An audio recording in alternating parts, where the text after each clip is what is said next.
আব্বা, আমি একটা কথা বলতে চাই। কি বাজান? আসলে বাবা আমার কিছু টাকা লাগবে। আসলে বাবা সেদিন তো তোর একটা বাইক কিনা দিলাম, এখন তো আমার হাত ফাঁকা, এখন তোর কেমনে টাকা দিই? কিছুদিন পর নাই দেবো। দেখো, আমি করলে বুঝতে জানি না তুমি কোথায় টাকা পাও, আমি জানি না, আমাকে টাকা দিতে হবে। দেখ বাবা, তোরে তো বললাম আমার কাছে টাকা নাই।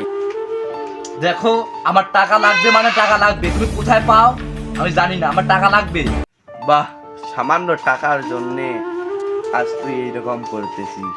সেদিন দেখার জন্য কি আমি বেঁচেছিলাম? দেখো, আমি অতটা বুঝি না, আমার টাকা লাগবে, কোথা থেকে পাও পাও আমার টাকা দাও। দেখ, আমি তোরে টাকা দিতে পারবো না।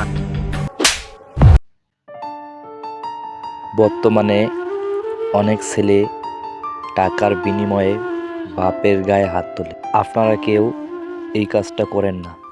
এই ভিডিওর মাঝে আসল বাস্তবতা তুলে ধরা হলো।